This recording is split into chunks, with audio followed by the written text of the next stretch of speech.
My family treated me like a parasite, until they found out I owned the company where my spoiled sister got hired. Most families have that one ritual that looks normal from the outside but slowly eats you alive from the inside. And for mine, it was the weekly dinner where my parents basically turned my life into a comparison chart. By the time I hit middle school, I could tell what kind of night it was going to be, just by the way my father stacked the plates and the way my mother hovered around the oven with that tight little smile that meant she was about to perform. My older sister would sit at the end of the table closest to the kitchen, which somehow became the unofficial spotlight seat, and my parents would line up her certificates and trophies like props in a play no one else had agreed to be in. They would read every achievement out loud, pausing for reactions, while I focused on cutting my food into smaller and smaller pieces and pretending my chest wasn't burning. On the surface, it probably looked kind of wholesome, proud parents bragging about their kid, but there was always this second part of the performance where the spotlight swung straight at me.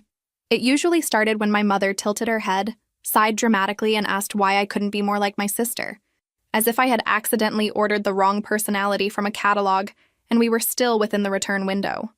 The worst night was when I tried to mention a little project I was working on, some code I had been writing on an old desktop in the basement, and my sister actually laughed out loud. She rolled her eyes and said playing with computers didn't count as a real accomplishment, and my parents laughed with her the way people laugh at a joke they don't even understand but feel obligated to support. My father had two main modes when it came to me: explosive and invisible. If I pushed back even a little, like saying I was proud of something small I had done at school, he would slam his hand on the table or shove his chair back so hard it squealed, then yell about disrespect and how he was not going to be spoken to like that in his own house. If I stayed quiet and stared at my plate, he would ignore me for days afterward, walking past me in the hallway like I was a coat rack that happened to breathe. My mother's specialty was the long, disappointed sigh, the one that said more than any insult could, followed by her favorite question: "Why can't you be more like your sister?"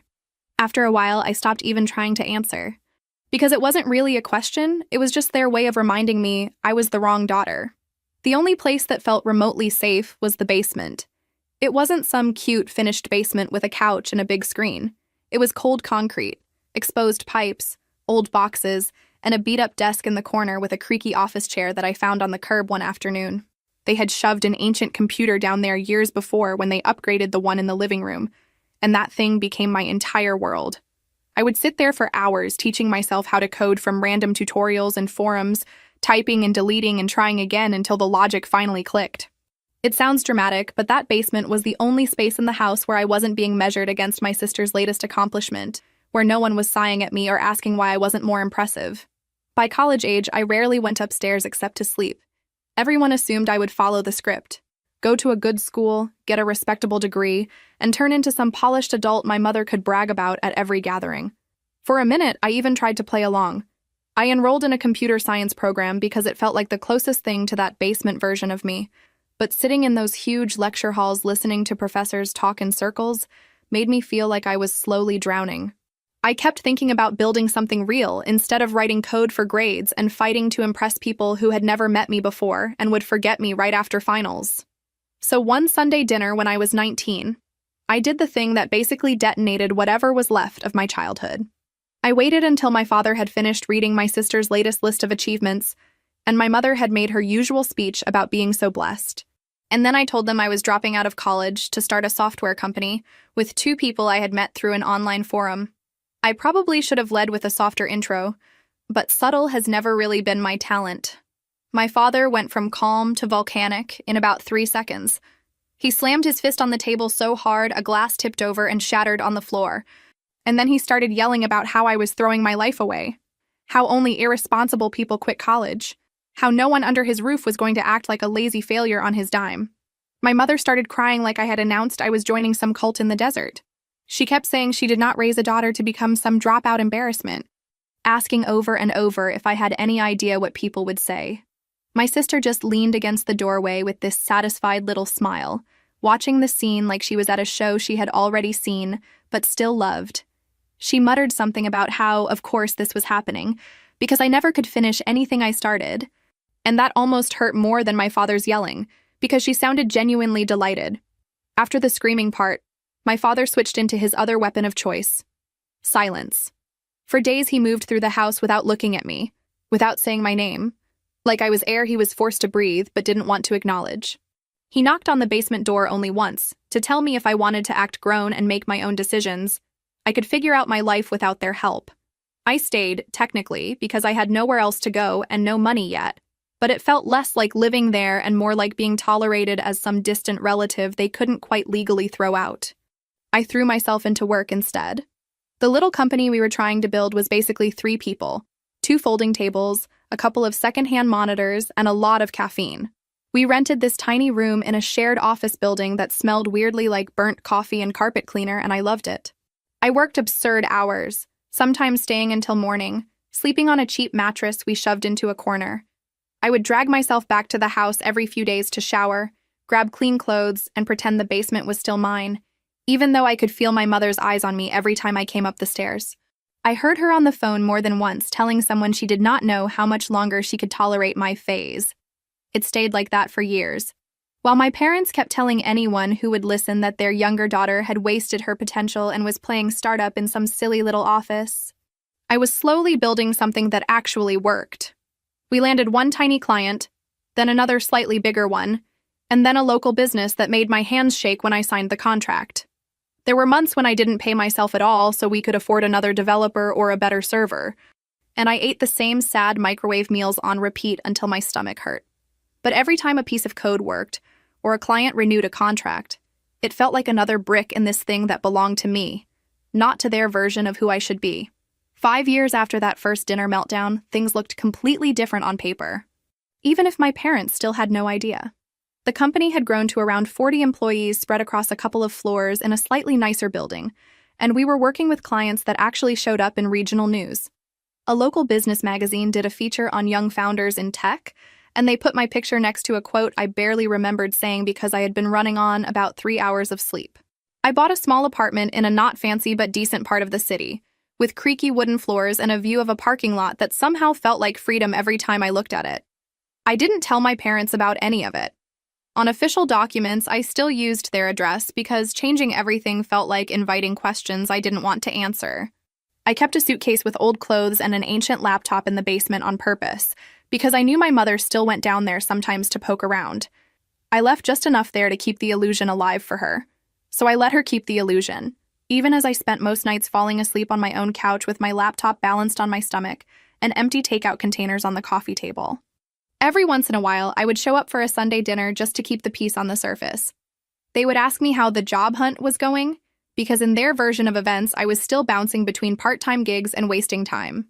If I tried to talk about a project or something the company had accomplished, my father would cut me off with some condescending comment about how I needed to stop dreaming and get serious, and my mother would pivot straight back to my sister's academic progress. She had gone on to grad school, of course, and every new degree or research opportunity became another jewel in her crown during those meals. And look, I wish I could say I did not care, that I sat there like some evolved adult who had outgrown all of it, but that would be a lie. I cared way more than I wanted to. My stomach still knotted up the second the comparison started, and no amount of real-life responsibility could stop me from feeling like the quiet kid at the end of the table again. In the actual world, I was signing contracts and making payroll and dealing with clients who trusted me with serious decisions. In that dining room, I was still the daughter who had allegedly never lived up to her potential. I did not tell them about the company or the apartment because I was above their opinion. I stayed quiet because I knew exactly what they would do with the information. They would either shrug it off as luck or twist it into some story about me thinking I was better than them now. I did not have the energy for that. It was easier to let them keep their little narrative about me bouncing between odd jobs than to watch them drag my actual work through the mud. The night everything really flipped started the way a lot of our family disasters did, with one of my mother's group texts. She sent a message saying we were doing a special family dinner that Sunday because my sister had big news. I almost ignored it. Those dinners always took me days to recover from. But curiosity is evil, and I let it win. When I walked into the house, it looked like we were hosting some kind of ceremony. Extra dishes, candles, the good tablecloth. My mother was practically vibrating. My sister waited until everyone was seated, then came in wearing a blazer that screamed, "I am about to make an announcement." She held a folder like it was an award and took her time opening it. Then she said she had accepted a position at a tech company that had just gone through a major rebranding, with a new, more modern name. The second she said it, my brain did that delayed reaction thing. I knew that name. It was my company. We had just spent months and way too much money picking that name. I sat there smiling automatically while my parents did their usual performance. My mother put her hand over her chest and kept saying how proud she was, how this proved that real effort and real education paid off. My father launched into a speech about prestige and stability, and how this was exactly the kind of job a serious person went after. Then he turned to me with that familiar mix of pity and irritation and asked, in front of everyone, what my plan was now that my little experiment clearly was not going anywhere.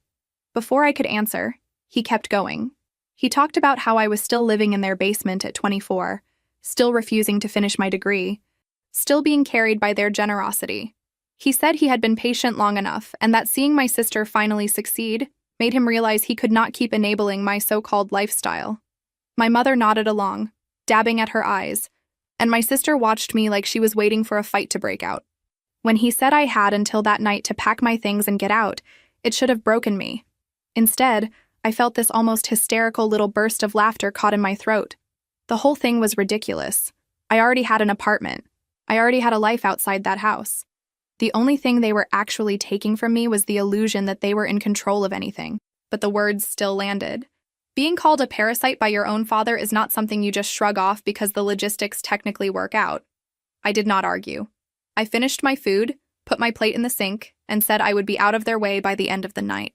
My mother tried to spin that into a moral victory, saying maybe being forced to stand on my own would finally make me grow up. And I just nodded because there was no point in explaining that I had been standing on my own for years. I went downstairs, grabbed the sad suitcase and the old laptop I had kept there for show, and walked out without telling them where I was going. The next morning, I got to the office earlier than usual and went straight to human resources. I asked for the list of new hires starting that week, and there it was, my sister's name printed neatly in the middle of the page. For a second, I thought about stepping back, letting it all play out without getting personally involved. That would have been the mature choice, probably. Instead, I told the HR manager I wanted to stop by the orientation session to welcome everyone and talk about company values. By 9 in the morning, the new hires were gathered in one of our bigger conference rooms, sitting around tables with their temporary badges and little notepads. I waited until the HR manager had gone through most of the boring basics, then walked in with my coffee like it was just another day at work. My sister was near the front, facing the big monitor. When she glanced over and saw me, I watched her face go through 3 stages in about 2 seconds. Confusion, amusement, and then mean amusement. "Oh my God," she said, loud enough for the whole table to hear. "You work here too? What, did they finally hire you to clean or something?" People laughed, because of course they did. They did not know me yet. To them, I was just some random woman walking through the room with a coffee. I felt this wave of heat climb up my neck, but I also felt something else. Something cold and steady. I turned to the HR manager and said her name, and she responded immediately, standing up a little straighter, her whole body language shifting in that way people do when their boss walks in. The room went quiet. You could almost hear the mental math happening as people realized there was some dynamic here they had not understood. I took a breath, set my coffee down, and introduced myself the way I usually do when I meet a group like that. "My name is Brielle," I said, "and I am the founder and chief executive officer here." You know that feeling when a room collectively stops breathing? That was it. A couple of the new hires looked down at their hands like they were praying to disappear. One guy swallowed so loudly I could hear it from across the table. My sister just stared at me, her mouth slightly open, like she was trying to reboot. I could have let it go. I could have laughed it off, made some joke about siblings, and moved on. Instead, I reminded everyone in a very calm voice that the company had a zero-tolerance policy for disrespect and harassment, even in joke form, and that we took how people treated each other very seriously. Then I turned toward my sister and said she owed the room an apology. She blinked at me like I had slapped her. For a second, I thought she was going to refuse, and honestly, I don't know what I would have done then. But she stood up on shaky legs, cleared her throat, and muttered something about being out of line and not meaning any harm. Her voice wobbled and her eyes were shiny.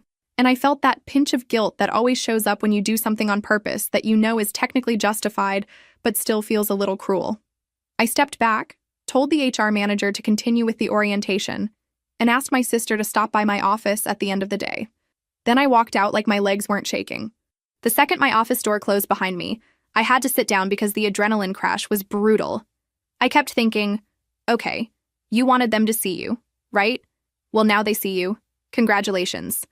When my sister showed up that afternoon, she looked like she had aged 10 years in a few hours. Her eyes were puffy. Her hair was falling out of its careful style, and she walked in like someone heading to a sentencing hearing. I gestured for her to sit, opened her file on my screen, and tried to switch my brain into professional mode.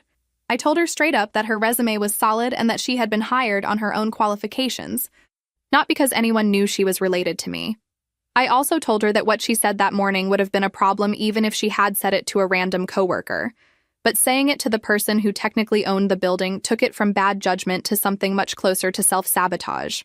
She started crying pretty much immediately, big messy tears, saying she had no idea I was in charge, that she thought I was some kind of temp or assistant. Then she hit me with the question that has been echoing in my head ever since. She asked why I never told them, why I never told her or our parents, or anyone in the family, what I had built. Why I let them keep treating me like some failure living in the basement while I was showing up in magazines. I told her the truth, or at least the version I could fit into that conversation without breaking down. I said our parents had decided who I was a long time ago, and that nothing I said seemed to change it. When I tried to share good news, they would either dismiss it or twist it into some criticism. I said it felt easier to stay quiet than to hand them something I was proud of and watch them tear it apart. I also told her that this job of hers, this opportunity, needed to be about her work, not about whatever story the family had been telling about me for years. I kept her on, because firing her on her first day would have been overkill and frankly a nightmare for HR. But I made it clear that she would be reporting to one of our strictest managers, someone who did not tolerate drama or excuses, and that in the office I was her boss, not her sister. I also told her I was not going to call our parents and walk them through my job title or bank statements. If she wanted them to know, that was her decision and her mess. 2 days later, my parents made the decision for themselves. Apparently, someone from their social circle had seen the article about young tech founders and had put 2 and 2 together after hearing about my sister's new job.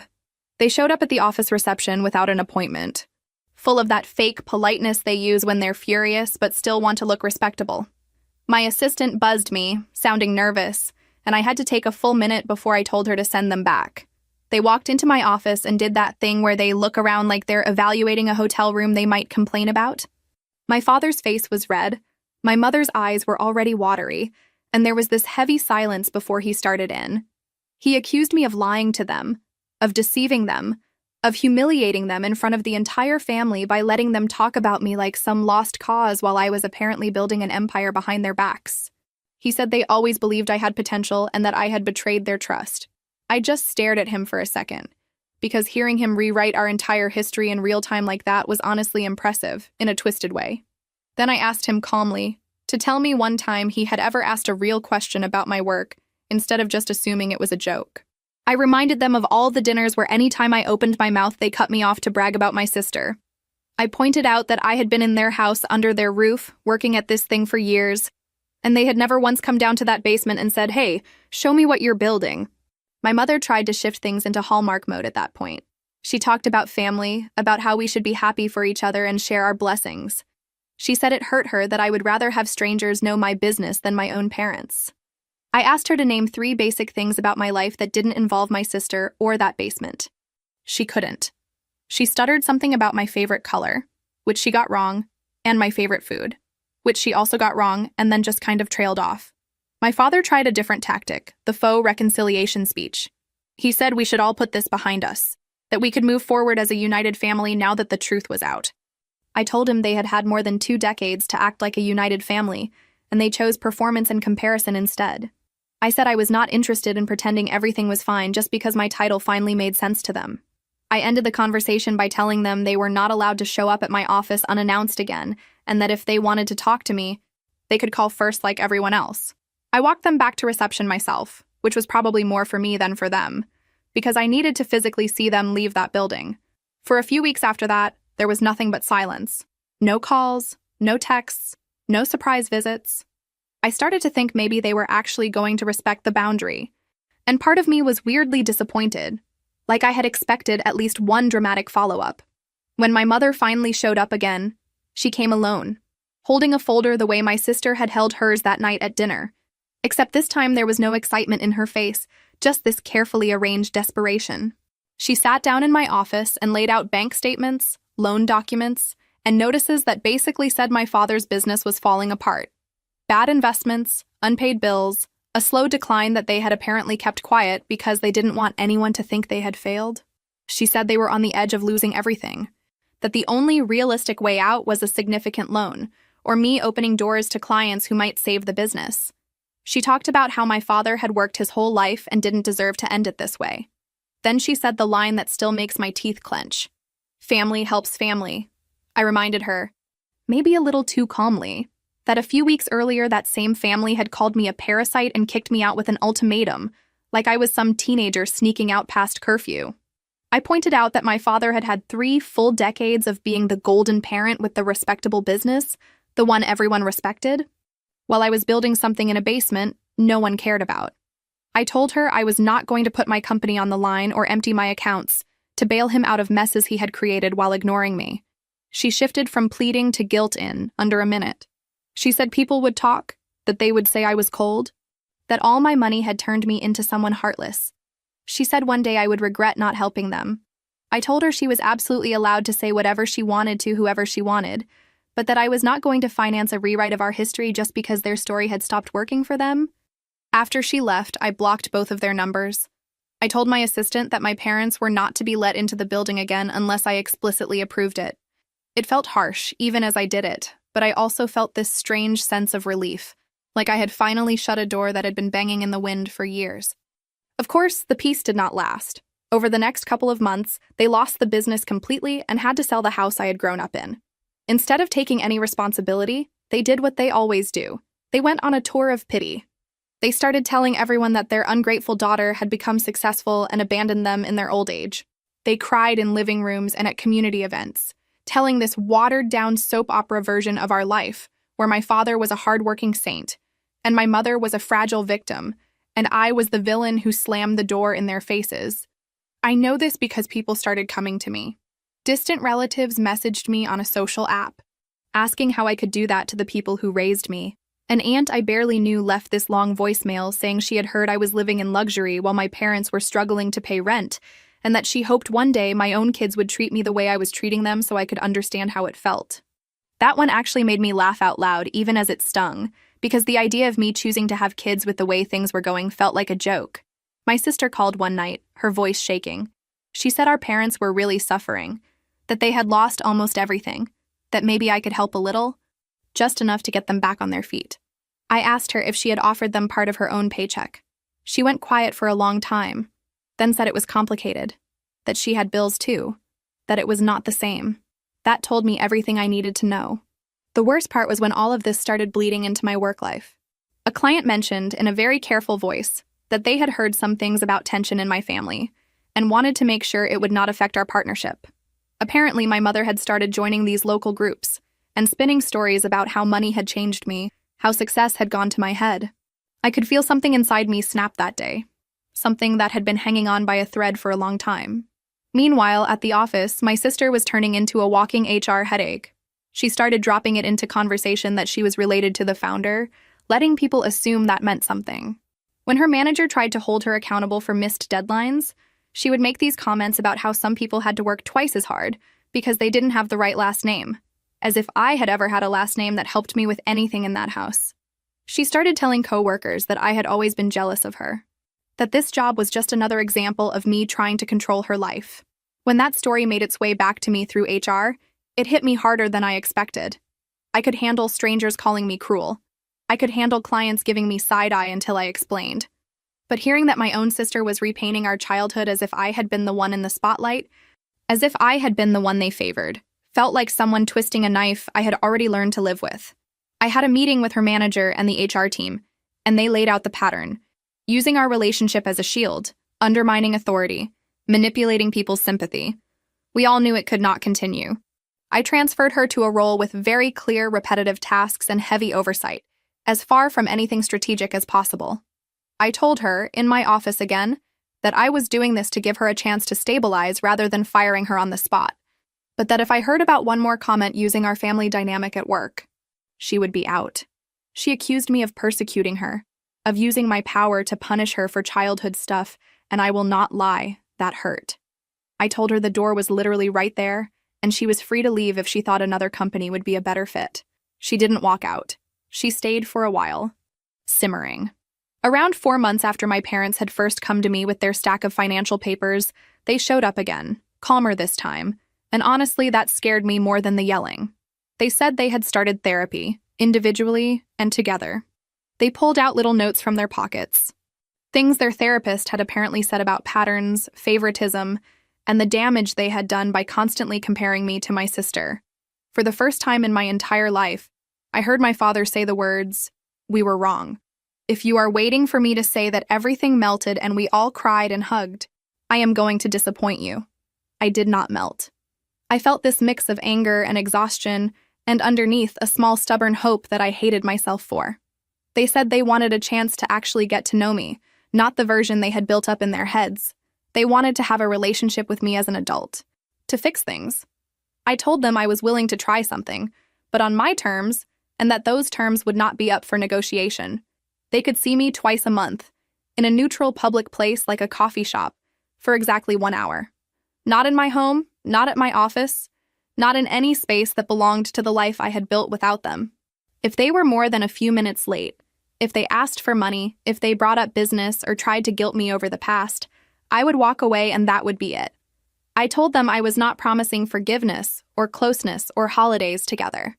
I was promising coffee and conversation, and that was all. They agreed. Of course they did. They were desperate. We met for the first of those little visits a week later. It was awkward in a way I had not been prepared for. They did not know what to talk about if they were not lecturing me or listing my sister's accomplishments. We ended up talking about the weather, about random news, about how crowded the coffee shop was. They asked what I liked to do in my free time and seemed genuinely surprised when I answered, as if they were interviewing a stranger. As the months went by, they learned stupid basic things like the fact that I actually hate the food my mother had always cooked for me because she never asked what I liked, or that my favorite kind of music was nothing like what they had assumed. I answered politely, but I kept it surface level. I could feel them wanting more, wanting some big emotional breakthrough, but I was not ready to hand that over just because they had a few sessions with a therapist who finally said out loud what I had known since I was a kid. Around the same time, my sister decided to leave the company. She accepted an offer from a competitor and told her manager it was time to build an identity away from my shadow, which would have been hilarious if it hadn't been so sad. She sent me a stiff email saying she appreciated the opportunity and wished me well. I stared at it for a long time before replying with a simple good luck, because anything more would have been a lie. During one of the coffee shop visits, my parents tried to steer the conversation into deeper water. My mother started talking about regret, about nights she could not sleep because she replayed things she had said to me when I was younger. My father said he knew they had pushed too hard, that they had been unfair. I stopped them. I reminded them of the rule: no digging into the past, no emotional autopsy. If we were going to do that, it needed to be in a therapist's office, not over lattes at a crowded table. They did not like that. My father said that after all the work they had done, all the effort, they deserved more openness from me. That word, deserved, lit me up. I told him gently but very clearly that he did not get to decide what kind of emotional access he deserved to me. I said they were not the ones in charge anymore. I think that might have been the first moment he really understood that the power balance had shifted for good. By the 6th month of those visits, the tension had started to build again. My mother mentioned, very casually, that they hoped to be involved in future important moments in my life, like if I ever got married or had children. I almost laughed, because the idea of inviting them into those spaces after everything felt like inviting a tornado into a glass house. I told her there were no guarantees, that she needed to stop imagining some big family reunion scenario. My father said they had done the work, that 6 months of therapy and consistent visits should earn them some trust back. I told them 6 months could not erase decades, and that I was not interested in pretending otherwise just to make things smoother for them. When they pushed again, asking if they could at least come see my apartment, I said no. I told them, very plainly, that my home was my safe place, and they were not welcome there. My mother's eyes filled with tears and my father's jaw clenched, and I felt that old familiar guilt rise up. But I did not back down. Apparently that was the moment my mother decided to revert to her favorite coping mechanism: public performance. A few weeks later, someone sent me a screenshot of a long post she had written in a community group on a social app. In it, she talked about her estranged daughter, who refused to let her own parents see where she lived, who punished them for past mistakes even after they had sought help. She painted herself as this tragic figure trying her best with a cold and distant child. She did not use my name, but anyone who knew us would have recognized who she meant. At our next scheduled coffee visit, I showed her the screenshot before I even sat down. My hands were shaking, not from sadness, but from anger so sharp it felt almost clean. I told them the experiment was over.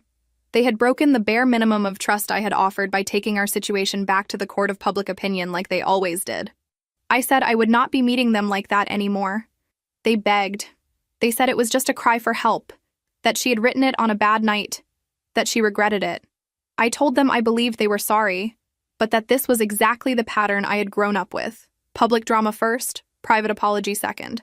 I said I was done playing my part in that. After that, months went by with no contact at all. The silence was different this time, heavier but also cleaner. I poured myself into work again, the way I always do when my personal life feels like a mess I do not know how to untangle. We expanded the company, opened a small satellite office in a nearby city, hired more people. I built a circle of friends who had never met my family and only knew the version of me that existed outside that house, outside that basement. They saw me as competent, funny, stubborn, generous, messy. They did not see me as the disappointment. About a year after that night, my father told me to get out. I realized I could think about my parents without my whole body tensing up. The anger was still there, but it had cooled into something more solid. Not forgiveness, just clarity. I knew exactly who they were and what they were capable of. I knew what they had done and what they had lost. I also knew I did not owe them access to the parts of my life that finally felt like mine. After around 6 months of total silence, I agreed to see them again, but on even stricter terms. Short monthly visits, half an hour at most, same public place. No talk of the past, no talk of money, no talk of other people's opinions. They took what they could get. They showed up, sat across from me, and asked about work in this light, careful way, like they were afraid of stepping on a landmine. They did not push for invitations or more time. Maybe they finally understood the limits were real. Maybe they were just tired. My sister texted me on holidays and birthdays, little polite messages that said things like, "Hope you are well and wishing you the best." We never talked about the company or our parents or that day in the conference room. Sometimes I typed out long replies, paragraphs that I deleted before sending because there was too much to say and no good way to say it. I stopped caring about that somewhere along the way. I moved out of that orbit, physically and emotionally. I built a life in a different part of the city with people who don't know me as the difficult daughter or the weird girl in the basement. When I walk into my apartment now, I close the door behind me and there is no one upstairs comparing me to anyone else. No one waiting to turn my victories into someone else's spotlight. It is not a perfect happy ending. There is no big family hug, no holiday miracle where everyone suddenly learns how to love each other the right way. What I got instead was something smaller, but honestly, more real. I got distance. I got the right to decide who gets to know me and how much. I got to stop auditioning for a role I never wanted. If you are listening to this and waiting for some moral or neat conclusion, I don't really have one. All I can say is that sometimes the best you can do with the family you were given is stop letting them write your story. Mine will always include a basement, 1,000 comparisons I never asked for, and the sound of my father's voice telling me to get out. It will also include the quiet satisfaction of knowing that when he slammed that door, he had no idea I was already gone, building something they could no longer control, whether they ever chose to see it or not. The aftermath was not neat or cinematic. I went to therapy, learned to catch myself mid-spiral, and slowly built a life with people who knew me as competent and funny instead of the family disappointment. Some days I still heard my father's dismissive tone in my own voice during meetings, and had to consciously choose not to recreate his patterns at work. I made it a rule to never use comparison as a weapon, to keep hard conversations behind closed doors, and to actually ask people who they were instead of deciding for them. My parents settled into a smaller rental apartment, and into this strange role of distant relatives I happened to share a lot of history with. We saw each other briefly in coffee shops now and then. They asked careful questions, tried not to push, and occasionally slipped back into old habits before catching themselves.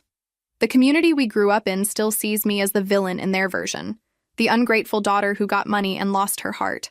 I stopped trying to fix that storyline. Let them keep the play they rehearsed for decades. I am not in that audience anymore. If there is anything close to a lesson here, it is just this. You can love your parents and still decide they do not get full access to you. You can grow up being told you are less and still build a life where you are not the punchline. When my father told me to get out, he had no idea I was already halfway gone. Out of his house, out of the role they wrote for me, and into a life they cannot control, whether they ever choose to really see it or not.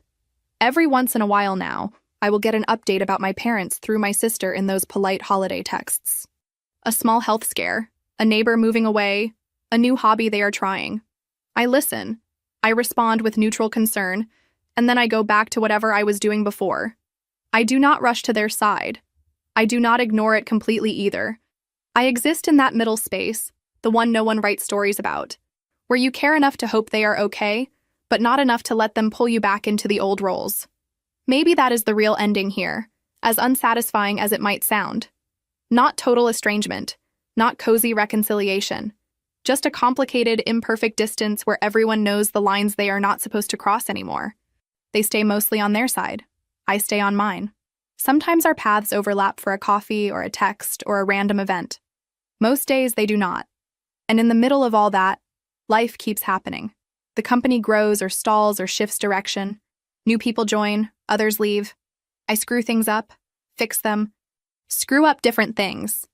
I learn, slowly, how to be a boss who does not weaponize comparison, who does not use silence as punishment, who does not mistake fear for respect. I fail at that sometimes and then try again. I make time for friends who feel more like family than the people who share my genetics. I figure out what I actually like to eat when I am not trying to anticipate someone else's reaction. If you stripped away the career part, the business and the panels and all of that, the core of my story would still be the same. It is about a girl who grew up being told she was never enough and then built a life where she stopped asking the same people who broke her to be the ones to fix her. It is about messy boundaries and late-night panic and blocked numbers and tiny victories that no one claps for except you and maybe one or two people who really get it. So if you are waiting for me to say that one day my parents woke up completely transformed, sorry. They are better in some ways, still themselves in others. They forget and slip back into old habits sometimes. I catch it now, name it, and step back before it swallows me. That, more than anything, is the change that matters. Not their tears, not their apologies, not their failed businesses or rented apartments. My reaction? I used to think being a good daughter meant absorbing every blow and still showing up smiling. Now, my definition is different. Being a good daughter, for me, means not teaching the next version of me. Whether that is a niece or some kid in a coding class or whoever, that love equals constant self-betrayal. It means letting the story be complicated and ugly and not cleaned up for public viewing, even if that makes some people uncomfortable. So when I tell you all this, it is not because I want you to pick a side or tell me I did the right thing. I am not on trial. I am just finally saying the quiet part out loud, the part my parents have edited out of their version for years. They still have their story. This one is mine. And for the first time, that feels like enough. The weeks right after everything blew up with my parents and my sister were weird in a way I did not know how to explain to anyone who had not grown up like that.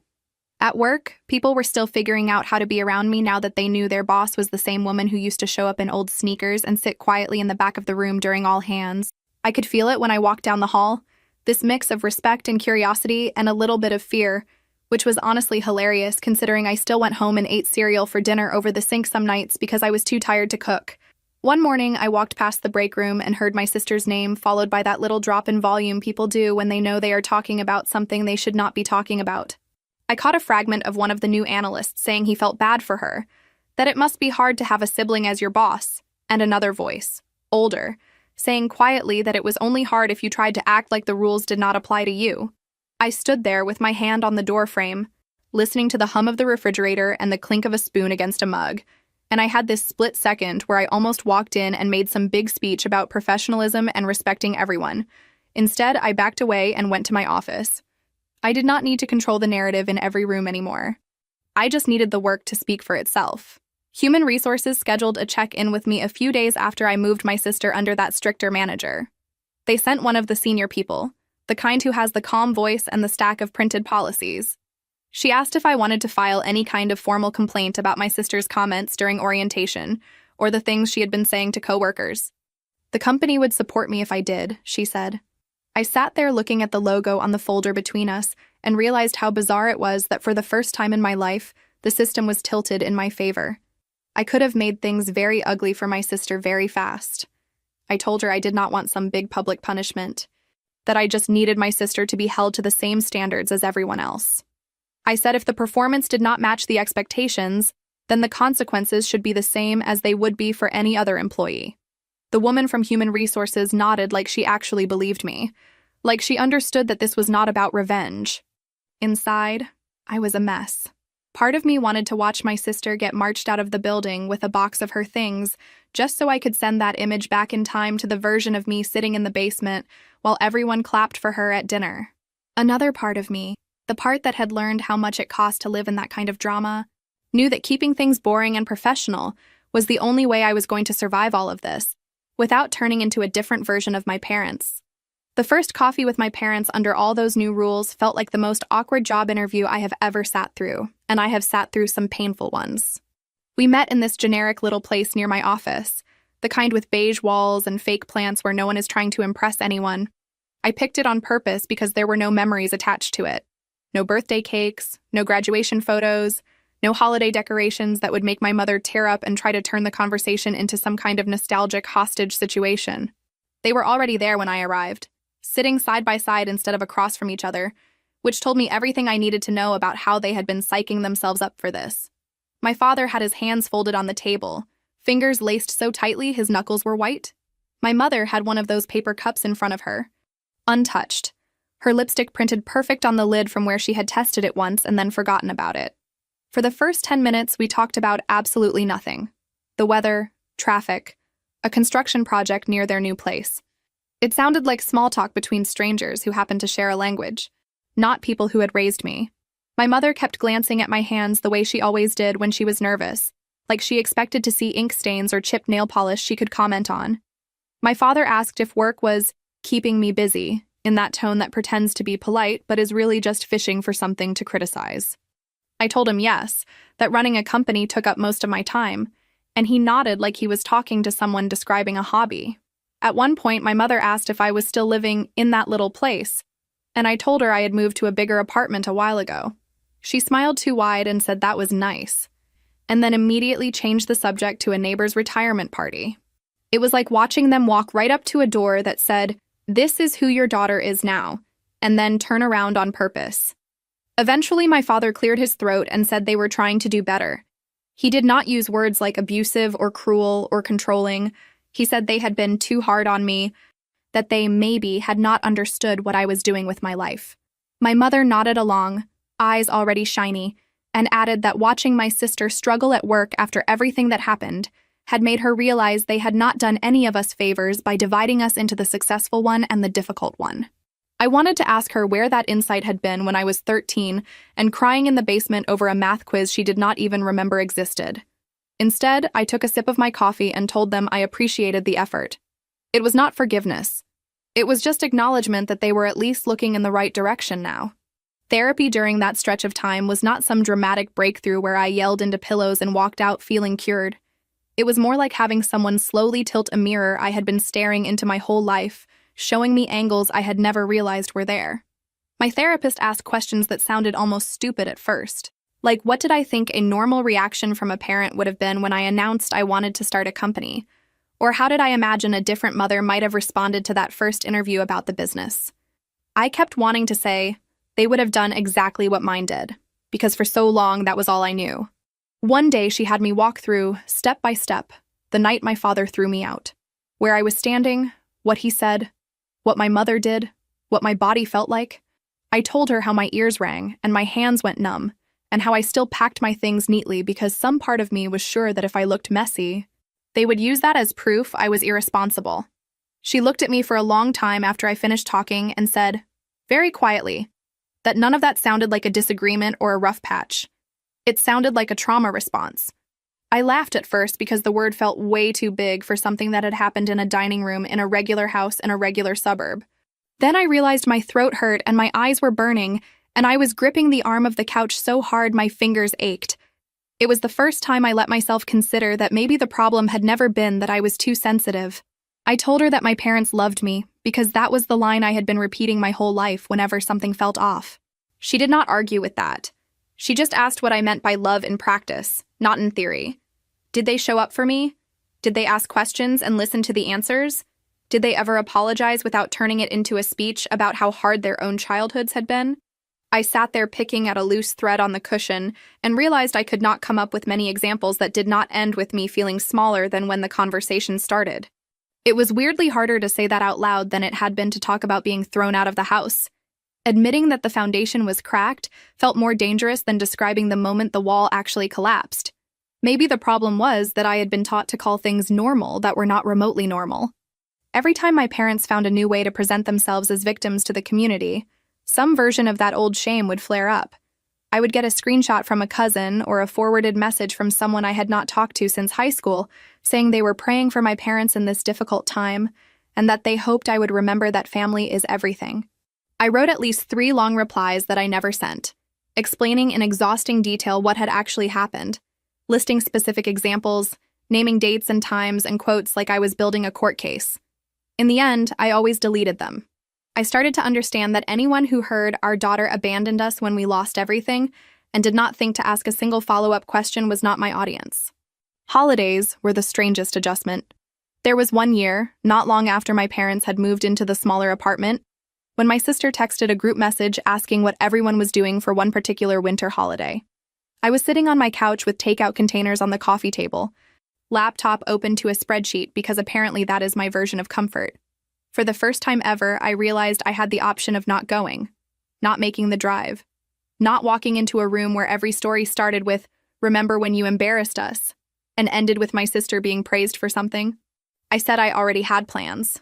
It was technically true. My plans were to stay home, bake something from a boxed mix, and watch whatever random movie I could find while texting a friend who was also avoiding their family for reasons of their own. It was easily one of the calmest holidays I have ever had. No one slammed a door. No one made a joke with my life as the punchline. No one asked for money.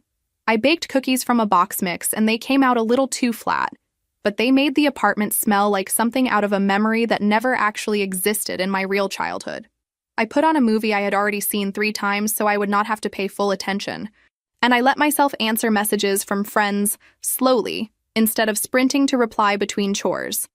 At one point, I caught myself humming along to some cheesy song from a commercial and had this ridiculous thought that maybe this is what holidays are supposed to feel like when you are not walking on eggshells. Boring, a little lonely, but safe. I could work with boring and safe. The last real conversation I had with my sister before she left the company happened in the parking lot on a random weekday evening. The sun was already down, the kind of early darkness that makes you feel like the day has been stolen from you. She was leaning against her car, arms folded, staring at the ground like it had personally offended her. I almost walked past her because I was so tired I could feel the exhaustion buzzing under my skin, but she looked up and said my name in a way that made it clear she had been waiting. She told me she had accepted an offer somewhere else, that she knew I probably already knew through some email or paperwork, but wanted to say it out loud. She kicked at a little pile of gravel with the toe of her shoe and said she had spent most of her time there waiting for me to suddenly turn into the version of me our parents always described, the one who was lazy and dramatic and irresponsible. Instead, she kept running into this other person, the one who stayed late to help a team finish a deadline and remembered birthdays and knew the name of the receptionist's dog. She said it messed with her head to realize there were whole parts of my life our parents had never bothered to mention, like the fact that my company even existed. I did not know what to do with that information. There was a small, petty part of me that wanted to say, "You could have asked," but I swallowed it. She said she had thought getting hired at my company was going to prove something, that it would finally make her feel as impressive as everyone had always told her she was. Instead, it had felt like being measured against a version of me she had never bothered to get to know. I did not say anything for a minute because I honestly did not trust my mouth. There was too much history sitting between us in that parking lot, too many years of dinners and comments and eye rolls for a tidy conclusion. Eventually, I told her I hoped she found a place where she could figure out who she was without our parents' script running in the background. I said I did not hate her, even if there were days when I wanted to. I did not forgive her either, not fully, but I was not interested in spending the rest of my life as the mirror image of the people who had hurt me. She nodded, wiped at her face like she could not quite believe she was crying, and said that maybe we could be the kind of siblings who send each other messages on holidays and birthdays and leave it at that. I said that sounded about right. We have mostly kept that bargain. By the time all of this settled into something like a new normal, my life from the outside probably looked pretty boring. Coworkers who met me years later only saw the version of me who double-checked calendar invites and brought extra pens to meetings. Neighbors knew me as the woman who always carried all the grocery bags in one trip and waved politely in the hallway. That was kind of the point. The chaos that used to live in every room of my life got downgraded to background noise I could mute when I needed to. When people complained about their parents being a little overbearing, I learned to nod and say, "Yeah, I get it," without feeling the need to hand them my entire history like a file. That is what I wanted. The drama stayed contained in specific places instead of bleeding into every room. Fights had beginnings and endings instead of stretching on for weeks in passive-aggressive silence. If my phone lit up with a family name, I could choose not to pick up, and the world did not end. It is not a perfect story. There is no neat bow that makes all of it worth it. But there is space now between who they decided I was and who I actually am, and I finally get to live in that space instead of constantly trying to earn it.